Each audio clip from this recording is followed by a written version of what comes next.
Hola amigos, ¿cómo están? Bueno, de nuevo aquí con ustedes en mi programa diario de conversaciones en la mira. Hoy me levanté con mucho ánimo, pues ya es mi tercer día en la ocupación de abuelo. Y anoche pues celebré muchísimo el disfrute de todas las fotos que tomé durante el día y de los momentos que disfruté con mi nieto. Ayer, mi nieto León. Se llama León, me imagino que lo irán a llamar mucho Leo. Yo le digo León, es su nombre. Nunca me ha gustado que a los muchachos les pongan apodos. Me gusta cuando los muchachos tienen el nombre que desean tener. Bueno, entonces les comento que eh, nació bien, está bien, ya salieron de la clínica para aquellos que me siguen por las redes sociales y que saben pues que he estado en estos últimos 2 o 3 días ocupados con esto. Y gracias a todos aquellos que me han hecho llegar su mensaje eh, de agradecimiento, de felicidad, de alegría por lo que estamos experimentando en la familia con la llegada de un nuevo miembro. Y entonces voy a dar lugar al programa de hoy. Vuelvo otra vez.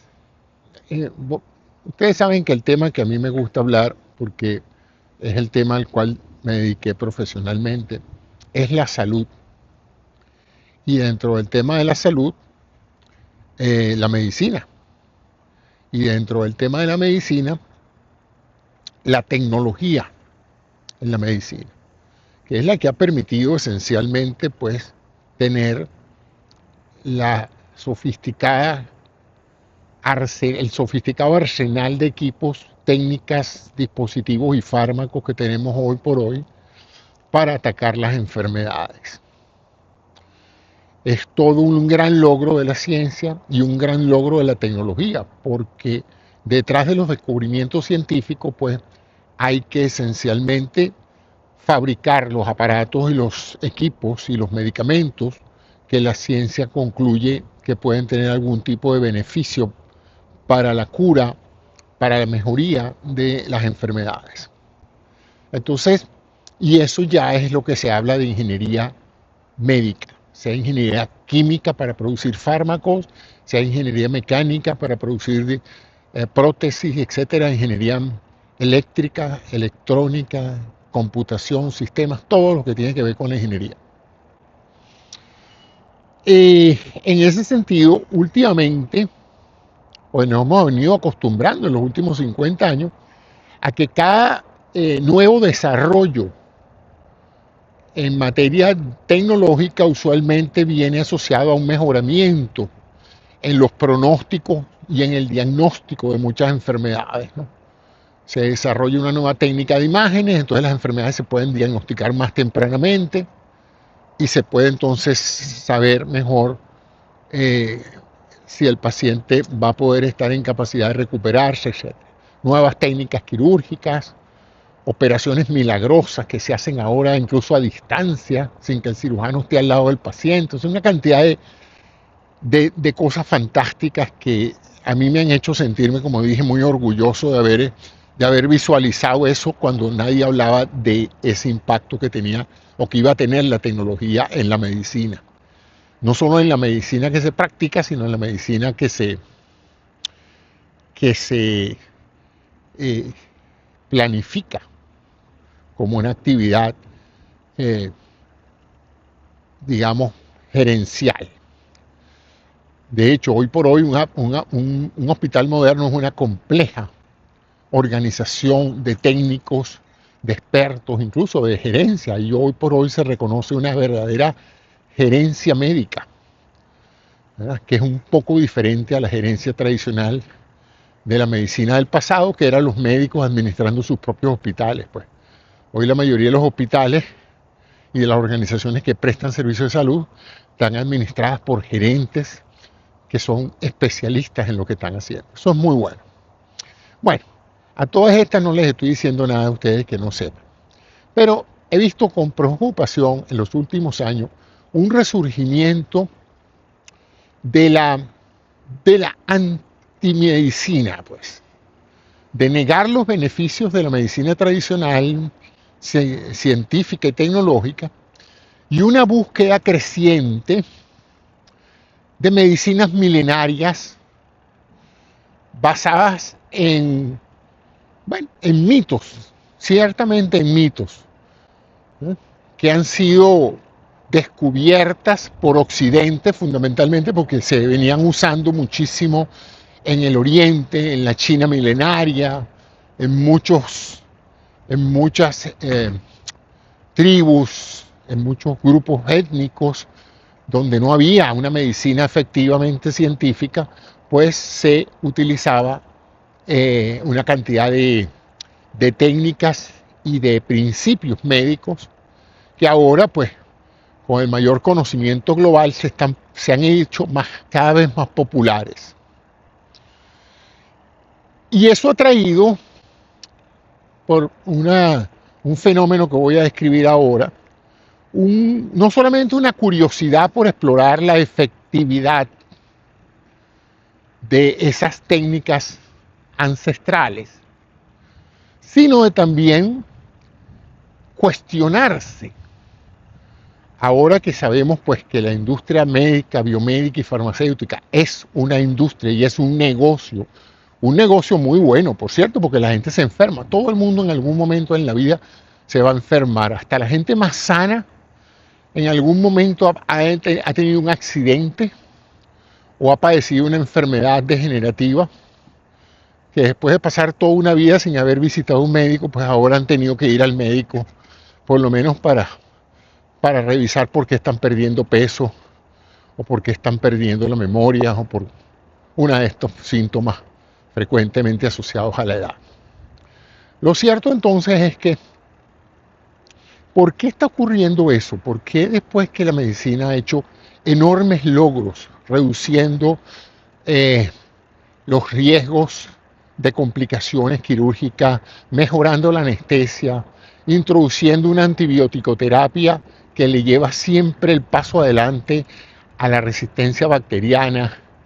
¿Por qué si hoy podemos rescatar un niño en etapas muy tempranas que tiene que ser evacuado del útero de su madre y lo podemos hacer sobrevivir cuando antes esos niños no sobrevivían? Hoy por hoy podemos rescatarlos en una unidad de cuidados neonatales. O sea, ¿cómo es posible que alguien ante el éxito de las vacunas, haciendo que muchas enfermedades o hayan desaparecido o ya casi no se vean?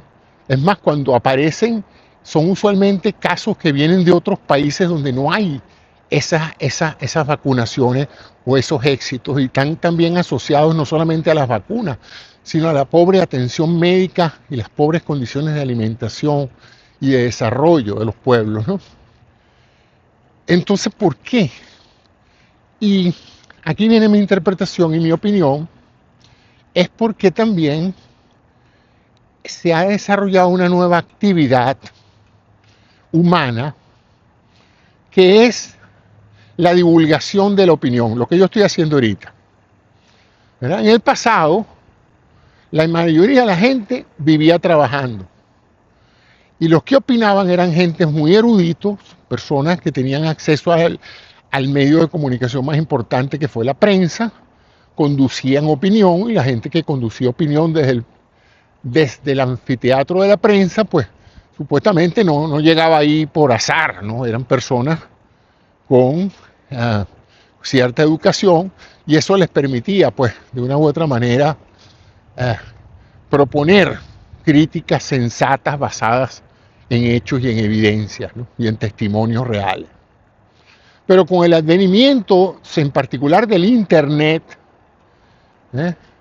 y de la radio, empezó a divulgarse una serie de tendencias de opinión que han hecho estragos en la confianza en Occidente que muchas personas tienen en la medicina occidental, la medicina tradicional que hay en Occidente, que es una medicina basada en evidencia, una medicina científica, practicada por médicos que tienen que ir a una universidad a pasar una serie de exámenes, a aprender una serie de conocimientos, a pasar una serie de filtros para llegar a demostrar que ya dominan los conocimientos necesarios para mantener a alguien sano, primero que todo, después, si se enferma, diagnosticarlo adecuadamente y si el diagnóstico se logra, pues tratarlo médica o quirúrgicamente.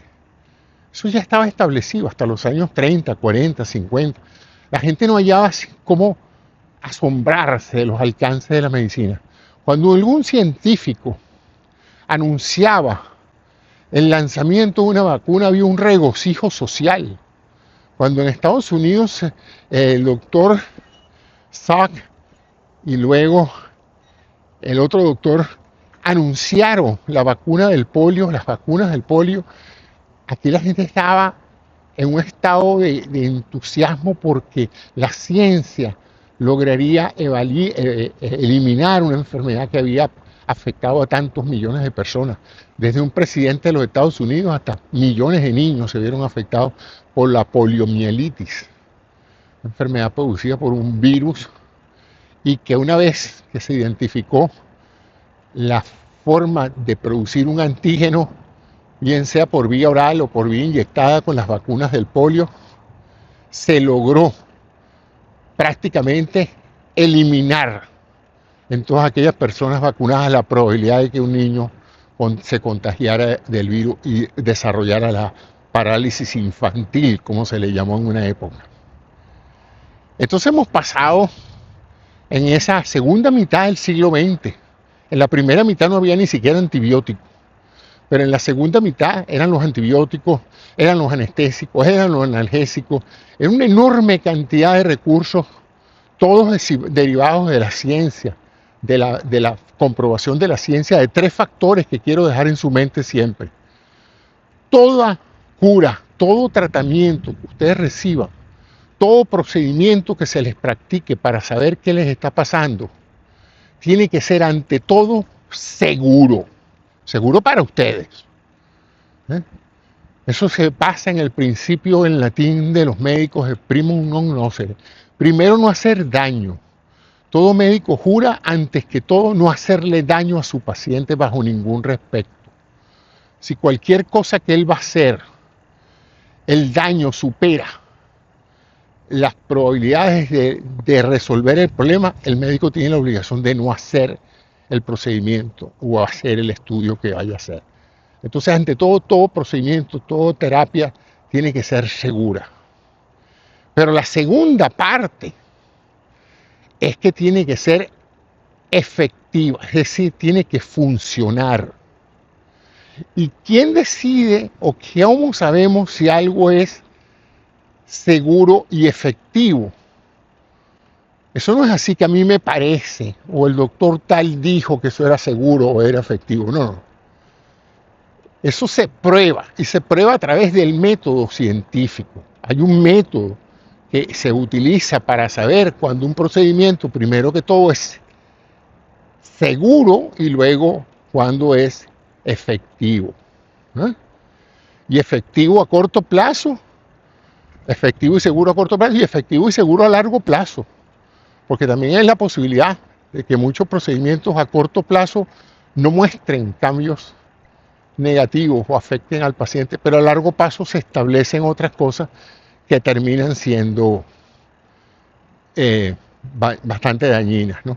Y eso requiere la rigurosidad del método científico, que está constantemente acumulando datos y analizando esos datos. Y para que eso no sea algo plagado de sesgos, los gobiernos de todas partes del mundo, las organizaciones, han creado organizaciones de expertos cuyo trabajo es eso, la vigilancia de la salud de la gente, acumulando estadísticas, documentando brotes epidémicos, identificando factores que enferman a la gente y produciendo soluciones que sean seguras y efectivas, tanto para diagnosticar las enfermedades como para tratar las enfermedades. Entonces, así fue la historia de la medicina moderna desde el siglo XVIII y XIX, que fue cuando realmente empezó el método científico a usarse en la medicina para identificar qué funciona y qué no funciona y qué es seguro y qué no es seguro, hasta nuestros días. Y se han formado generaciones de investigadores, porque la metodología de investigación biomédica no tiene nada que ver con estudiar medicina. Estudiar medicina es lo primero que uno hace para poder entrar en ese mundo. Pero si usted va a entrar en la investigación biomédica, usted tiene que seguir estudiando y formarse ya ahora como un investigador de la salud. De hecho, los médicos que trabajan en investigación no ven tantos pacientes quizás como los médicos que trabajan viendo pacientes, sacando, ayudando gente a recuperar su salud. Entonces, aquí está un universo de personas de diferentes niveles educativos, unos técnicos, otros académicos, otros investigadores, etcétera, contribuyendo al desarrollo de lo que se llama el volumen de conocimiento que los humanos tenemos de cómo funcionamos. Y lo mismo ha pasado en veterinaria. Lo mismo pasó en veterinaria. En el cuidado y atención de la salud de los animales. O sea que se ha extendido no solamente a la especie humana, sino también a la especie veterinaria.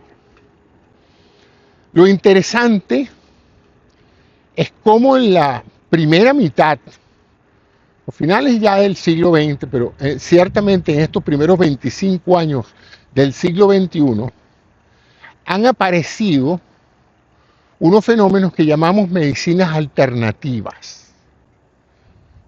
Interesante, porque yo no he oído hasta ahora, y me dejan un comentario si lo han oído ustedes, veterinarias alternativas. Yo creo que la medicina veterinaria sigue estando en manos de los veterinarios que saben de eso, estudian para eso, conocen sus animales, conocen su fisiología y la forma en que se ven, producen vacunas para animales, usan antibióticos y tratamientos para animales. Y yo no he visto a nadie que tiene un problema con un perro o un gato, decir, no, yo no lo voy a llevar al veterinario, yo lo voy a llamar a un chamán para que le haga un trabajito porque yo no creo en los médicos. O yo le voy a poner un tratamiento homeopático al gato. O yo voy a hacer esto o hacer aquello porque fulanito me dijo que con eso se mejoraba mi gato. Es interesante, cuando todo el mundo se le enferma un animal, lo primero que hace es salir corriendo a buscar un veterinario, ¿no? Pero entonces llama la atención que en el área de la salud humana se está viendo una desviación que al principio yo no le presté mucha atención, debo admitirlo, ni muchos médicos formados científicamente le prestamos mucha atención, porque pensamos que las personas que promueven esas ideas, que tienen programas, podcasts, blogs, etcétera, diciéndole a la gente que no se vacune, que las curas de las enfermedades no se mejoran con medicamentos, sino con medicinas naturales, inventan toda una serie de nombres pseudocientíficos, porque esa es otra, ¿no? Como la ciencia tiene tan buen pedigrí, tan buen reconocimiento, habiendo logrado mejoras para el ser humano, entonces la nomenclatura que se utiliza para todas estas medicinas alternativas tiene que de alguna u otra manera sonar técnica, sonar científica. Entonces palabras como cuántica se utiliza a granel en estas medicinas alternativas, ¿no?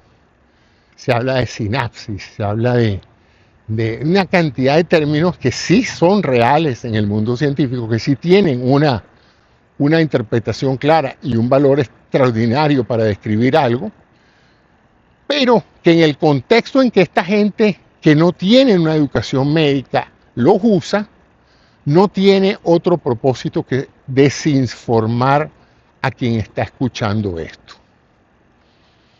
Y entonces voy a la razón de por qué hay gente que agarra un micrófono, se para frente a una cámara,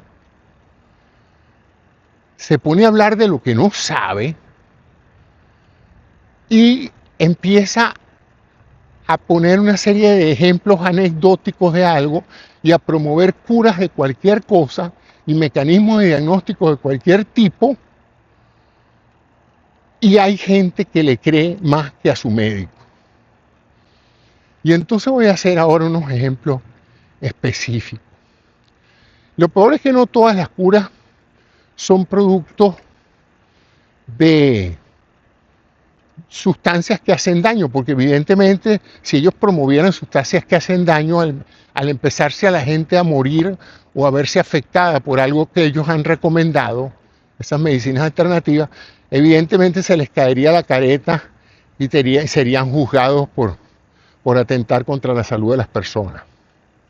Pero que ciertamente una enfermedad que no es diagnosticada a tiempo, que no es tratada adecuadamente, porque el paciente, en vez de confiar en la medicina científica basada en evidencia, empieza a inventar curas de medicinas alternativas no probadas, endosadas por personas sin calificaciones, empieza a perder tiempo que en muchos casos es precioso, sin hablar de dinero que también es precioso, ¿no? Y entonces esa persona pierde tiempo y cuando se da cuenta de que todas esas curas que le han prometido le van a quitar la enfermedad sin necesidad de tomar medicinas o sin necesidad de ir al médico, entonces se da cuenta de que ha cometido un grave error y a veces llega a estadios muy severos. Un caso interesante, según tengo entendido, fue el caso de Steve Jobs. ¿Qué le pasó eso? Un hombre millonario que ha podido haberse visto, como de hecho se vio, por los mejores especialistas del mundo. Me imagino que estarían interesados en salvarle la vida a Steve Jobs.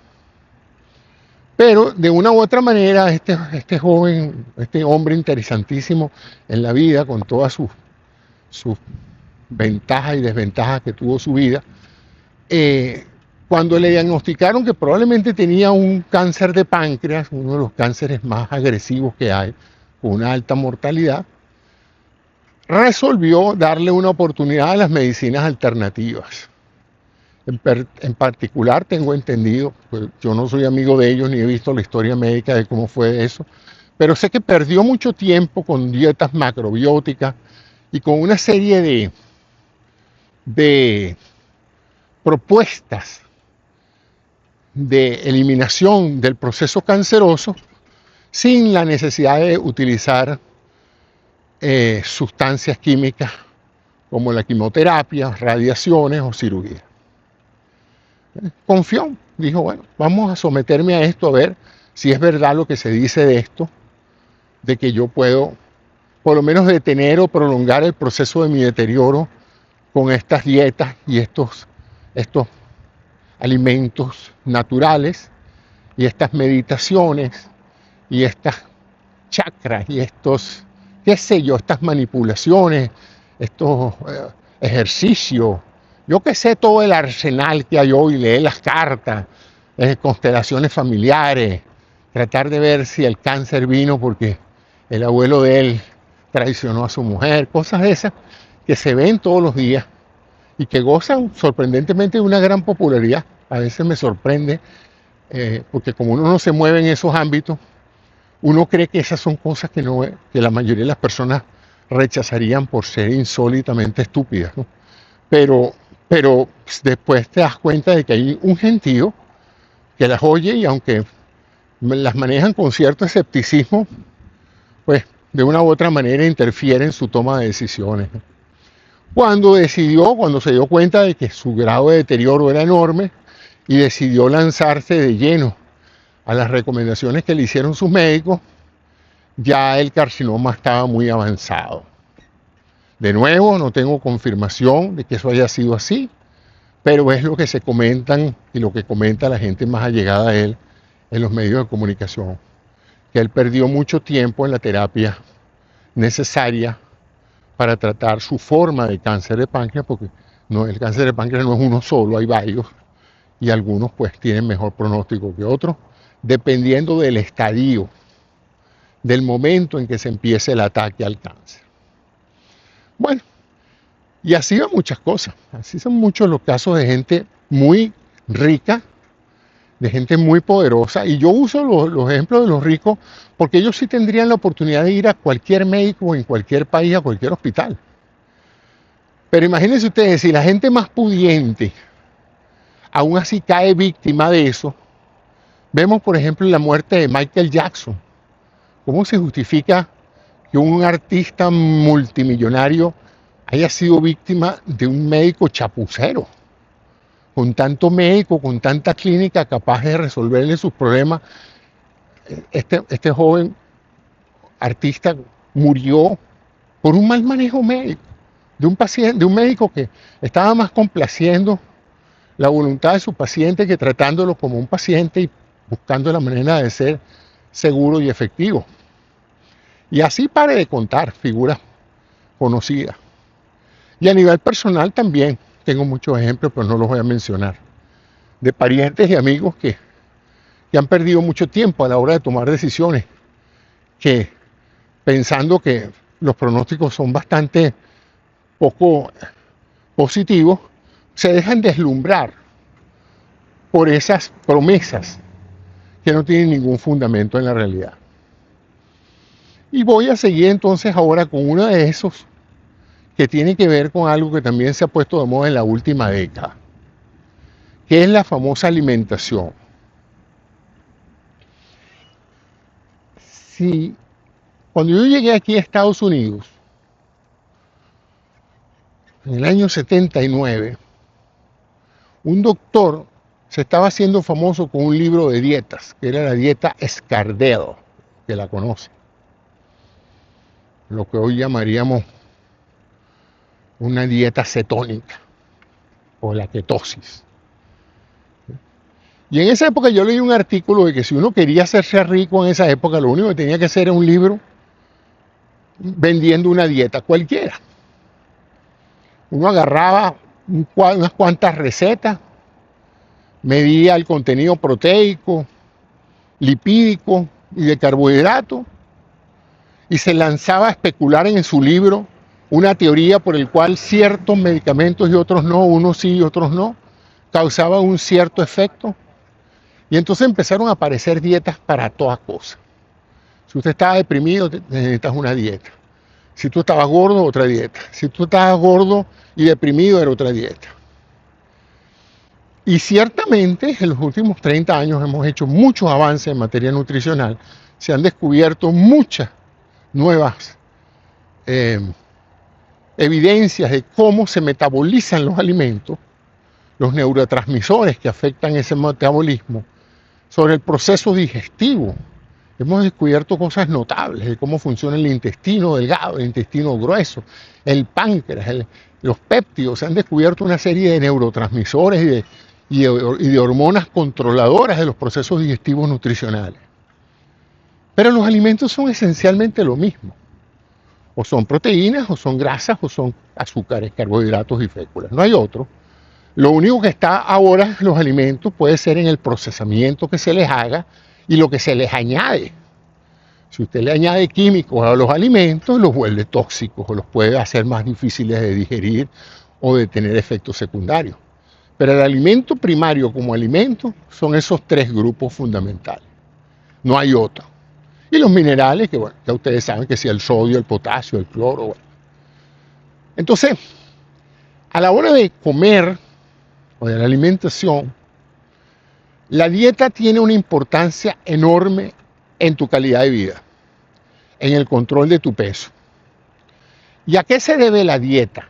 ¿De qué depende la dieta de una persona? La dieta sería esa combinación de grasas, carbohidratos y proteínas. Depende de en qué parte del mundo tú naces y de en qué momento histórico tú naces, ¿verdad? Si tú hubieras nacido en la época antes de la electricidad, el grueso de tu dieta hubiera sido cocinada a fuego de madera o de carbón. Pero una vez que apareció la electricidad, pues hay toda una nueva forma de cocer los alimentos, ya no con fuego de leña o con carbón, sino con calor electrogenerado, pues. Y si naciste ya en la etapa de la introducción del microondas, pues tú debes haber comido muchísimas cosas procesadas con microondas. Eso sí ha cambiado, pero las proteínas son las proteínas iguales, la de la carne, el pescado y el pollo, las frutas son las mismas. Se ha descubierto una cantidad de nuevos detalles con relación a ciertas frutas, sobre todo en particular la concha, la costra de la fruta, ¿no?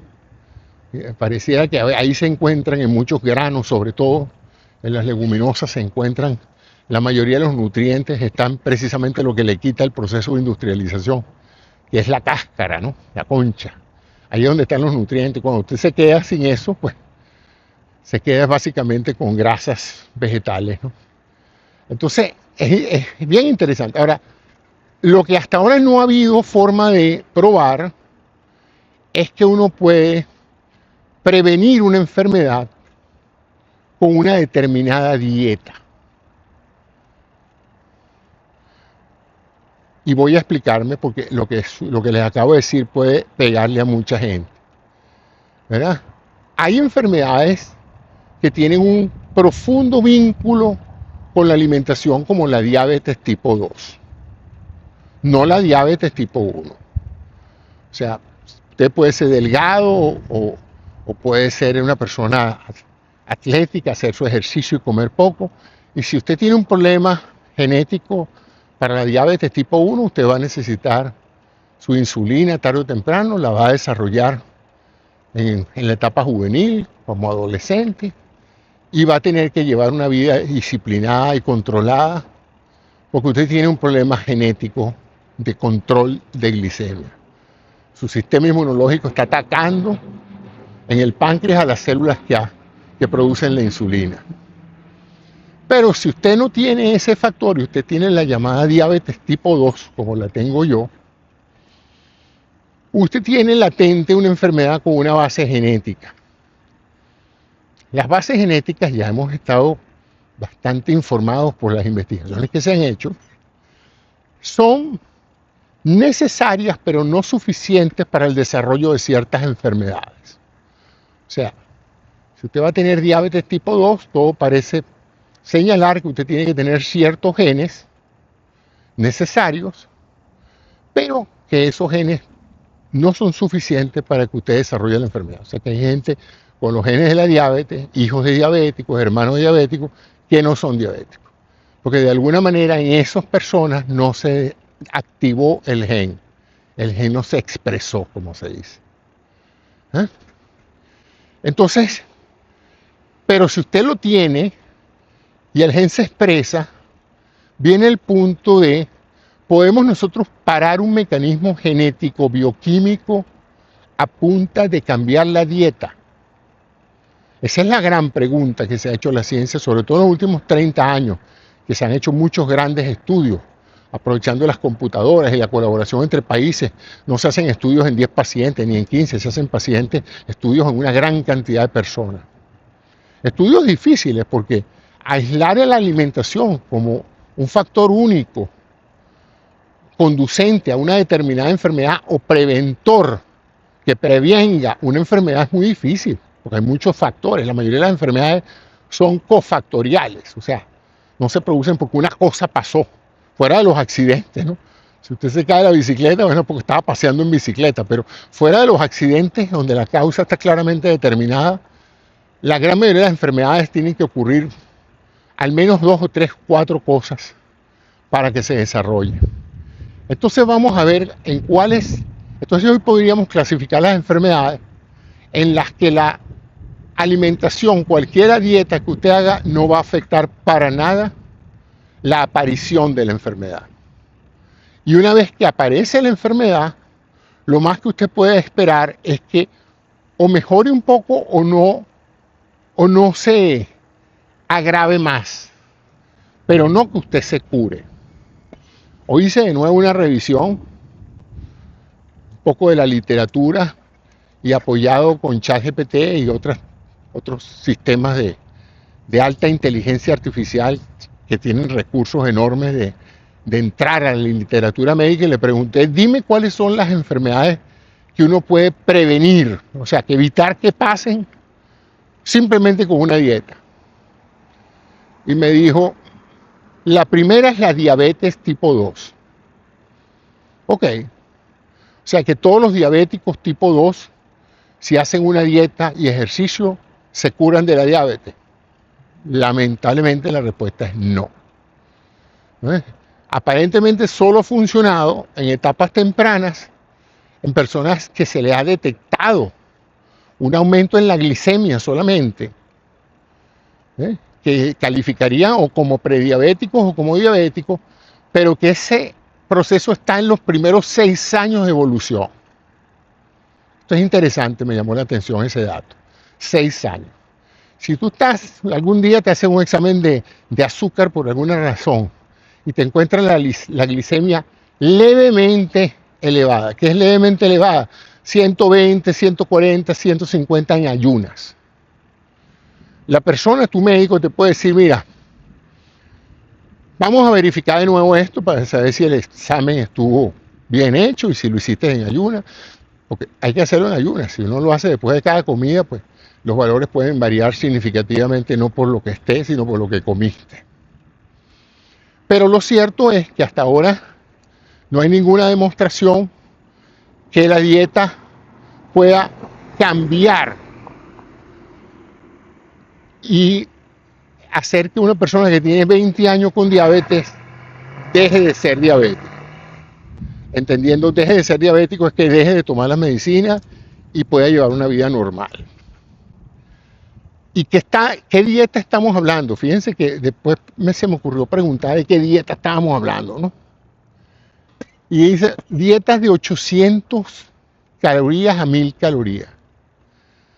Bueno, yo les puedo decir que una persona que trabaje activamente en su profesión, en su actividad física, puede usar 2.500 a 3.000 calorías diarias para no caerse de la fatiga o del cansancio, o para no perder el conocimiento.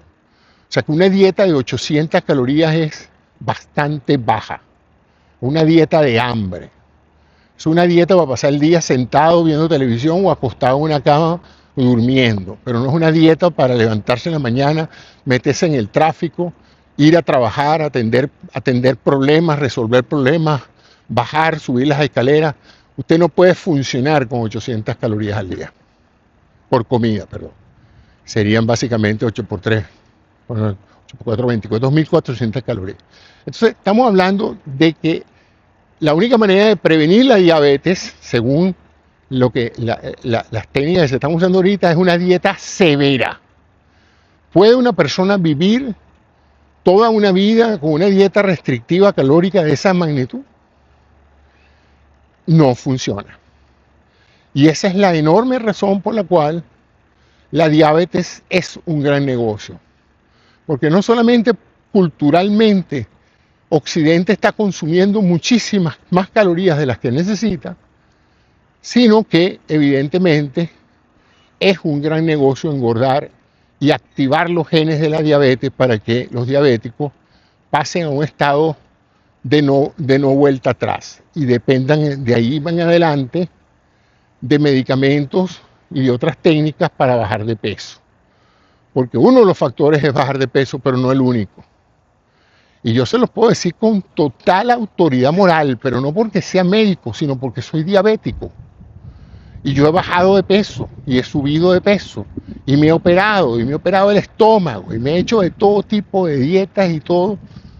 Y esa diabetes nunca ha revertido. Y hago ejercicio, y he hecho ejercicio, no ahorita, desde hace 30, 40 años yo hago ejercicio. De todo tipo, natación, bicicleta, correr cuando podía correr, de todo. Y si yo dejo de tomar mis medicinas, la glicemia sube, irremediablemente. Asombroso. Es una enfermedad frustrante, porque uno a veces piensa que uno está bien, que ya eso pasó, y dice, no, yo no voy a tomar más los antiglucemiantes, ¿no? Yo me voy a tomar, voy a llevar mi dieta, voy a hacer una buena dieta, una dieta mediterránea, una dieta hipocalórica, voy a hacer ejercicio, voy a caminar diariamente. Vamos a ver, mejora un poco, pero inevitablemente, tarde o temprano vuelven a aparecer las cifras altas y vuelve a producirse el proceso porque tú tienes un problema bioquímico interno que hace que la secreción de insulina se vea bastante afectada, la distribución de grasa corporal se vea bastante afectada, etc. Entonces, de segundo le dije, ¿qué otra enfermedad se puede mejorar? Entonces, con dietas, ya que todo el mundo le dice que no hay que tomar medicina, que lo que hay es que hacer una buena dieta. Y hay un libro de dieta para esto y otro para aquello, y hay gente que se ha hecho famosa con una dieta y la otra. Ahorita es la dieta ketónica, que como dije yo, la vengo conociendo como la dieta Escardel de hace 40 años. Y resulta entonces que es la hipertensión arterial. Los hipertensos evidentemente tienen un problema de control de su presión arterial que hace que ésta se vaya elevando progresivamente. Las razones son complejas. A veces se conoce la causa, pero cuando no se conoce la causa se habla entonces de hipertensión arterial esencial. Y inmediatamente significa que tienes que tomar medicamentos. Si tú no tomas medicamentos para la hipertensión arterial y simplemente haces dieta, te vas a dar cuenta tarde o temprano de que vas a terminar con una hipertensión arterial severa cuando tengas el primer accidente cerebrovascular o el primer infarto. O si le tomas tu presión arterial de vez en cuando, pues te vas a dar cuenta de que está subiendo a pesar de todos los libros de dieta que estás comiendo. Porque es una enfermedad donde la retención líquida y el consumo de sal y el aumento de peso no ayuda a la hipertensión arterial. Pero hay gente gorda que no es hipertensa y hay gente perfectamente atlética que es hipertenso. Entonces la dieta, decir que este libro es la dieta que te va a quitar la hipertensión arterial, es vender humo, es vender simplemente el libro, ¿verdad? Y básicamente no ha sido demostrado que eso en realidad sea suficiente para mejorar la enfermedad. Y fíjense la palabra suficiente. No digo que la gente que está enferma no debe tener una buena dieta y que hay dietas para coadyuvar, ayudar, mejorar. La mayoría de las enfermedades se mejoran cuando la gente baja algo de peso, pero hay enfermedades donde lo contrario, cuando la persona está sumamente debilitada y consumiendo mucha energía por procesos neoplásicos, al contrario, necesita una dieta más abundante en calorías. Pero eso no es para tratar la enfermedad, eso es para tratar de compensar los daños que produce la enfermedad. Son dos cosas totalmente diferentes. Eso es lo mismo que el ejercicio físico. Indudablemente una persona sana puede mantenerse no más sana, puede permanecer más tiempo sano haciendo ejercicio. Pero el ejercicio como tal no te blinda de un infarto al miocardio, de una diabetes o de cualquier otra enfermedad endocrina. Ha habido grandes atletas que les dan un infarto igual que le da a una persona obesa. Y hay personas obesas que fuman y que comen muy mal toda la vida y llegan a los 94 años. Uno de esos personajes que siempre me acordaré será Sir Winston Churchill, que bueno, llegó a viejo y ustedes, bueno, habrán visto fotos de Churchill, no era precisamente un atleta olímpico, ¿no? Entonces, la enfermedad es un proceso complejo y es el deber de los médicos aclararle esto a los pacientes para que los pacientes tomen conciencia de la importancia de no perder tiempo y recursos económicos en dejarse llevar por tendencias nutricionales o botánicas para hablar de toda esa hierbatería que hay vinculada a supuestas curas de cáncer, de diabetes, etc. Medicina hierbárica, qué sé yo. Lo cierto es que la botánica es el origen de la farmacología. La inmensa cantidad de los fármacos viene del hallazgo de plantas medicinales, eso nadie lo disputa. Pero ese descubrimiento del potencial terapéutico de una hierba, de una flor, de una mata, de un árbol, de una esencia, de una fruta, eso hay que demostrarlo científicamente. Eso no es por el hecho de que la fruta sea muy sabrosa o se vea muy abundante en la naturaleza, o la comunidad le ha consumido por años. Eso le da legitimidad de seguridad, porque evidentemente es una fruta o es un elemento botánico no dañino, pero no necesariamente es efectivo, ¿no? Entonces, cuando se somete a muchos de esos procesos de diagnóstico terapéutico alternativos al estudio científico, al rigor científico, que uno se da cuenta de que son más bien procesos de lo que se conoce como placebos. Y el efecto placebo, que es la capacidad de inducir un cambio en la manera en que el paciente percibe síntomas y signos, a través de la convicción que tenga el paciente de que se va a mejorar con ese medicamento o esa sustancia o esa dieta o lo que sea, ha demostrado pues que puede ayudar, no a que se eliminen las enfermedades, pero a que el paciente pueda transitoriamente percibir que la enfermedad ha mejorado. Los placebos tampoco curan a las personas, en mi opinión.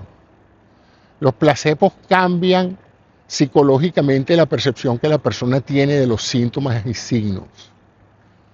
El típico placebo es el supuesto analgésico o el supuesto medicamento que te quita los mareos, y tú se lo das a la persona, le dices, esta es la droga más potente que hay contra los mareos o contra el dolor, y la persona se lo toma y media hora después, a veces hasta 15 minutos después te dice, caramba, qué bien me siento. Impresionante en la efectividad de ese medicamento.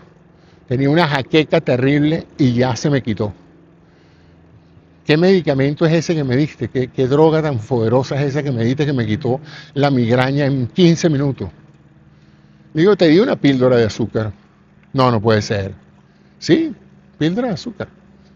O una píldora de sal, o una cápsula llena de leche en polvo, qué sé yo. ¿Eh? Y la gran pregunta que se hace la ciencia es, ¿qué pasa en el cerebro de una persona que recibe un placebo y se mejora? ¿Eh? Uno podría decir, bueno, chico, fue la cápsula de leche en polvo. Eso fue lo que la mejoró. Espérate, pero es que cuando hemos usado en pacientes con migraña ese mismo récipe, la mayoría de los pacientes no se han mejorado. Entonces, ¿cómo fue que este sí se mejoró? Bueno, no sabemos todavía exactamente la forma neuroquímica por la cual la convicción que un paciente tenga psicológica de que se va a curar le permite percibir que se curó. No lo sabemos todavía. Pero de que funciona, funciona. En medicina, no todo lo que se usa en medicina se sabe cómo funciona. Se documenta científicamente que funciona, pero lo que llamamos nosotros el mecanismo de acción en muchos casos es totalmente desconocido. Nosotros sabemos lo que es un cáncer de páncreas. Ahora, ¿cómo se produce? ¿Qué le pasa al ADN de las células pancreáticas que hace que rompan su rutina de producir células sanas y se aboquen a producir células tumorales? No sabemos. Eso no lo sabemos. Ojalá algún día lo sepamos para poder tratar de curar el cáncer, ¿no? Pero por ahora, el hecho de que no lo sepamos no niega la practicidad y la evidencia que hay de que si usted toma ciertos tratamientos, usted pueda vivir más tiempo en tratamiento contra el cáncer de un cáncer de páncreas. O incluso por razones que tampoco conocemos, tampoco podemos conocer esas razones por las cuales usted se cure solo del cáncer de páncreas. Porque la gente podría decir, es que son procesos deterministas. A mí me dijo el doctor que yo de esto me iba a morir. Bueno, los doctores hemos aprendido con el tiempo a tratar de no vendernos como oráculos de lo que va a pasar, porque el destino tiene buen sentido del humor, ¿no?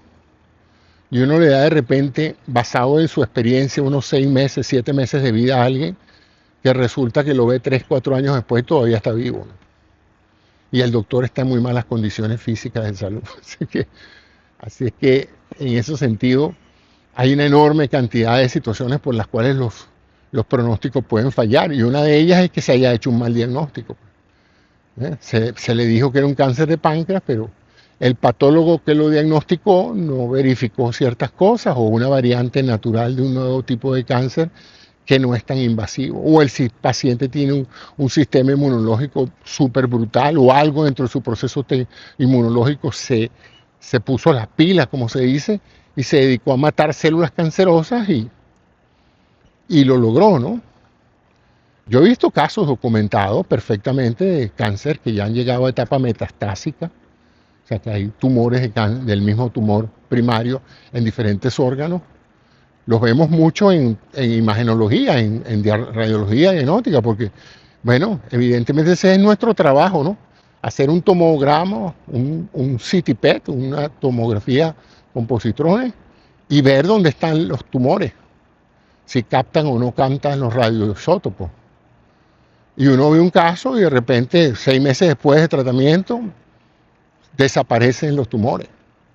Milagro, ¿no? No milagro. Es el tratamiento, ¿no? Ahora, ese tratamiento no funciona en todas las personas o es muy costoso.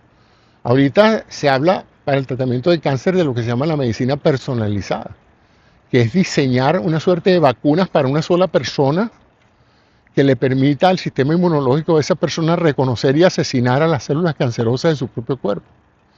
Pero como es una vacuna personalizada, es costosa de desarrollar, no se le puede dar a todo el mundo. Es una vacuna terapéutica, o sea, se da precisamente para estimular el sistema inmunológico a matar las células del cáncer. Y por supuesto esa vacuna que sirve para mí no sirve para mi hermano, porque tenemos una composición biológica diferente y probablemente un cáncer diferente.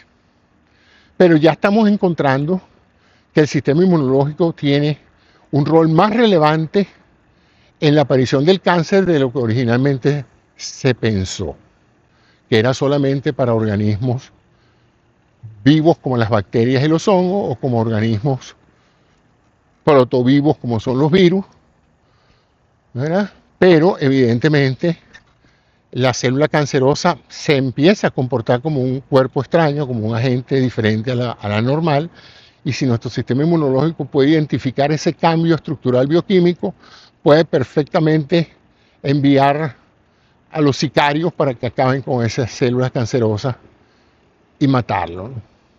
Mientras tanto hay que buscar otra forma de reducir la proliferación del tumor y es por eso que se utilizan los citoquímicos, lo que llamamos la quimioterapia, la terapia con químicos, o las radiaciones, porque hay tumores duros de matar.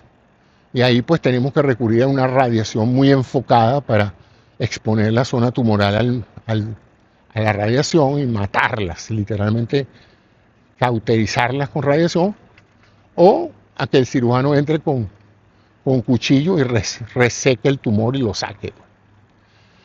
Entonces fíjense, todo eso es la medicina científica, donde todas esas cosas se prueban, se evalúan, se miden, se cuantifican, se reproducen de nuevo en el sentido de que quien haga esa investigación la publica, no la publica en YouTube, no la publica en una revista de figuras de las celebridades, la publica en unas revistas que solo ven gente que sí sabe de eso, que leen gente que sí sabe de eso, porque esa es la idea, que llegue a los pares de las personas que están en capacidad de criticar el artículo. Yo la puedo leer, cualquiera de ustedes la puede leer.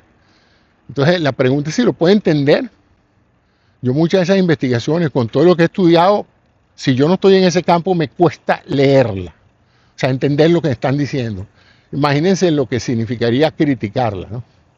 Pero sí, hay unas cuantas personas extraordinariamente inteligentes en el mundo que tienen como profesión y como responsabilidad criticar esos artículos o verse motivados a decir, ¿sabes qué? Yo voy a hacer la misma investigación a ver si obtengo los mismos resultados.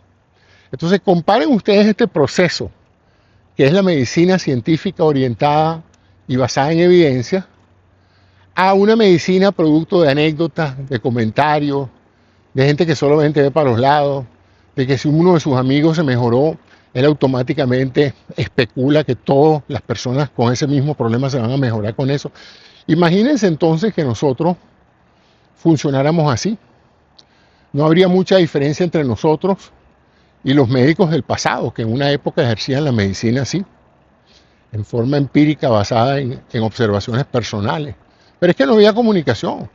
Un médico europeo no podía saber si los médicos de China o los médicos de Persia o los médicos de Europa del Este estaban haciendo las mismas observaciones.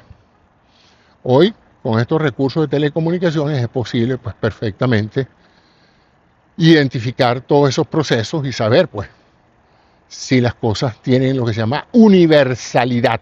Es decir, tiene que funcionar aquí, tiene que funcionar en la China.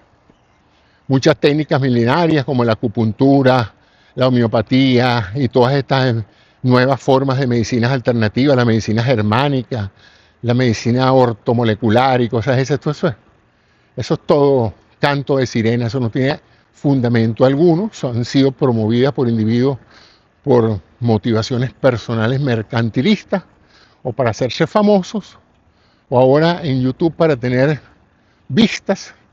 Si yo salgo con este video y digo lo que les estoy diciendo, probablemente me vean 50, 60 personas que valorarán la manera sincera en que les expreso mi opinión, una opinión calificada basada en la educación que tengo y en la experiencia que tengo de vida. Pero hasta ahí llega, ¿no? Pero si yo tuviera miles de seguidores, yo estuviera a ustedes contándoles una historia o falsa o parcialmente falsa y estuviera titulando este video, ¿quieres curarte de la diabetes? Compra mi libro o haz esto. Y entonces inmediatamente millones y millones de diabéticos se meterán aquí a escuchar de mi parte cómo se van a curar de la diabetes. Y yo tendría que optar entonces por ser un charlatán e inventar algo que no está probado y que muchas veces ni siquiera es seguro y hacer que esta gente pierda tiempo y dinero con las medicinas que yo les voy a mandar, que no son ninguna medicinas, son un grupo de vitaminas que están en casi todos los alimentos, y perder tiempo y dinero, y yo me hago probablemente rico vendiendo curas de la diabetes, o hago lo que estoy haciendo hoy, diciéndoles, ¿ustedes quieren curarse de la diabetes? Sí. Bueno, empiece por aceptar que por ahora no hay una cura definitiva. Eso no significa que usted no puede llevar una vida normal, que usted puede casi que vivir sin diabetes, en el sentido de que si usted toma sus medicamentos, hace su ejercicio y cumple su dieta, lo más probable es que usted tenga una expectativa de vida como cualquier hombre normal, lo cual significa que el hecho de ser no diabético sería una cuestión de percepción psicológica de usted. Si usted eso lo aflige, usted necesita un poquito de psicoterapia para darse cuenta que usted puede perfectamente llevar una vida normal, aún sabiéndose diabético. Ahora, no se confíe, no deje de tomar sus antidiabéticos orales, no deje de hacerse sus test de glicemia, no deje de interconsultar con su médico, internista o endocrinólogo, porque el día menos pensado va a tener una enorme sorpresa de que ha perdido unos 4 o 5 años descuidando la diabetes,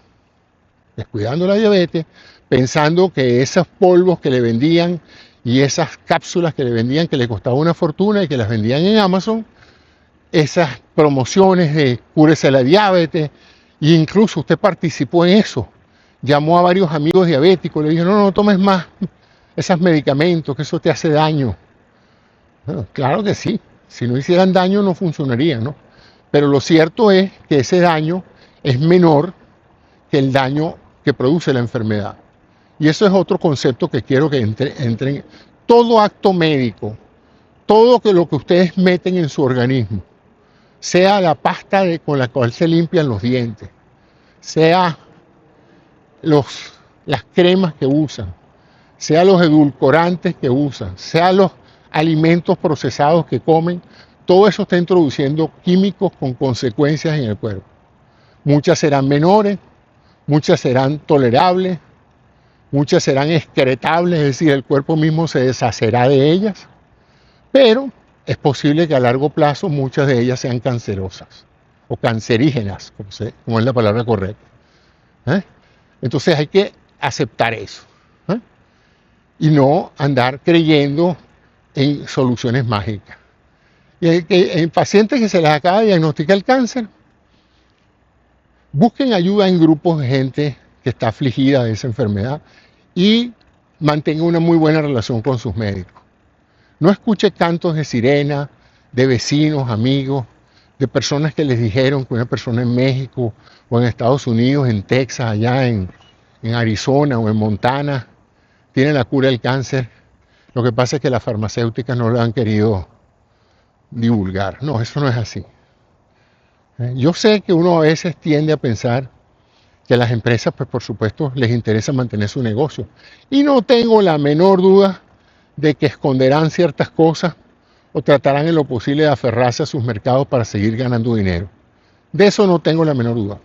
Pero de que todo médico que ha estudiado, todo nutricionista, todo laboratorista, todo científico que ha pasado por una universidad y que le ha dedicado su vida al conocimiento, es un cómplice de las farmacéuticas para seguir ganando dinero con la salud de la gente, eso no tiene ningún asidero en la realidad. Sería prácticamente imposible sobornar a toda la ciencia médica.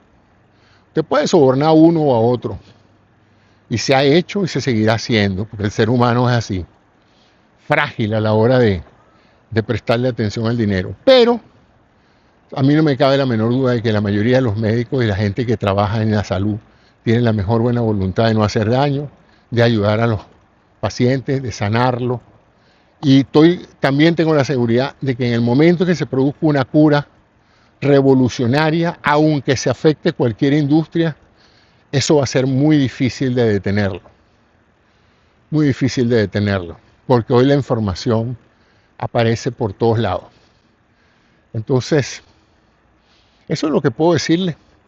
Les agradezco enormemente que me hayan dedicado esta hora a escuchar estas reflexiones sobre la salud, la enfermedad, la ciencia médica y las medicinas alternativas. A los médicos nos interesa toda medicina alternativa. Cuando la gente me dice, pero es que deberían dedicarle algo a las medicinas alternativas y estudiarlas para ver si funciona. Y le digo, ¿y qué te hace pensar que eso no se ha hecho? ¿Qué te hace pensar que la medicina científica no ha estudiado profundamente la homeopatía? ¿Tú sabes lo que significaría para un médico el prestigio de demostrar que sí funciona, explicar su mecanismo de acción y probar con evidencia que la homeopatía es lo que se propone que es? Se ganaría el premio Nobel de Medicina y sería inmensamente famoso y entre los grandes de la medicina. Entonces, si alguien ha podido haberlo probado, ha debido haber estudios publicados por todas partes demostrando con evidencia que funciona.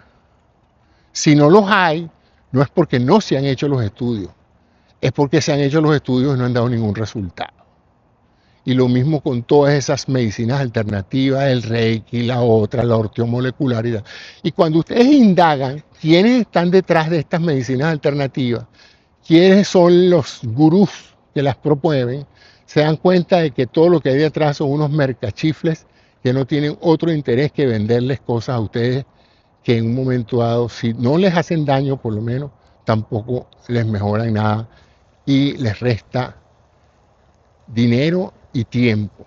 Así es que por ahora no hay nada mejor, los médicos se equivocan, los diagnósticos se equivocan, pero se equivocan menos que estas técnicas que no tienen ningún asidero en la verificación científica y en la realidad, y que son todas producto de un conglomerado de anécdotas que ni siquiera se sabe si son verdad o no hay forma de documentarlas.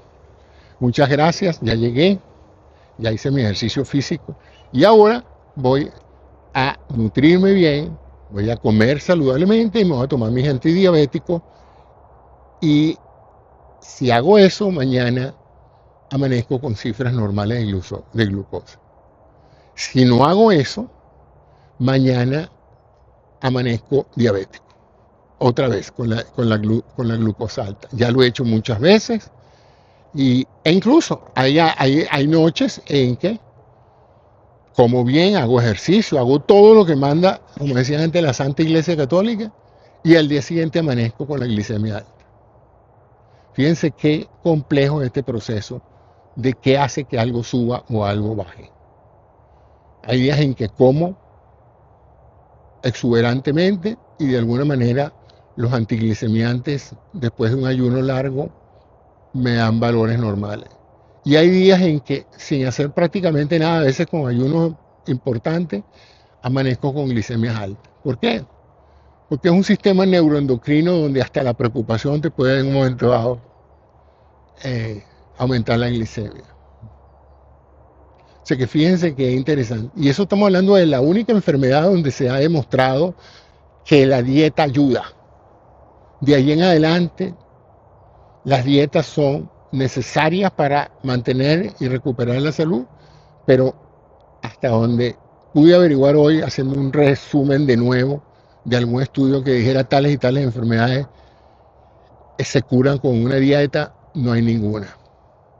Y de nuevo les digo, miren que de eso se ha trabajado muchísimo, porque hay mucho interés por parte de las autoridades de salud que se están gastando una fortuna manteniendo a la gente sana, de saber si todo lo que hay que hacer es poner a una población a dieta, ¿no? Y estas enfermedades se dan en comunidades, en culturas donde hay dietas muy bajas en calorías, cáncer aparece en todas partes, en algunos países más, en otros países menos. Y uno dice, bueno, entonces es la manera en que viven en ese país. Bueno, pero también son los genes que se dividen en ese país, ¿no? La actividad reproductiva de las personas que viven allí. Que entonces habla sobre también que si usted vive en un país donde hay una alta longevidad y usted dice, yo voy para allá, voy a ser más longevo, si hubieras tenido los genes de la gente que vive ahí, sí, pero usted no, usted es un turista, usted llegó ahí a ver si aprovecha las características de vida de la zona para ver si dura más. Y en la práctica muchas veces se demuestra que el hecho de emigrar a una zona donde haya mucha longevidad no aumenta la longevidad suya, lo cual hace ver que el proceso es más complejo de lo que se le quiere vender a la gente. Así que no caiga en trampas ni en despilfarrar su dinero, aliméntese bien, sanamente, haga algo de ejercicio, tampoco tiene que pasar su vida en un gimnasio, eso no ha demostrado tampoco. Una vez que uno satisface una cierta actividad física que va acorde con la edad y con las exigencias profesionales, el ejercicio en exagerado tampoco mejora la salud, a veces hasta la empeora. O sea, si es bueno correr 1 hora al día, correr 4 horas no lo hace usted 4 veces más saludable. Interesante eso. Bueno, hasta mañana pues. Chao.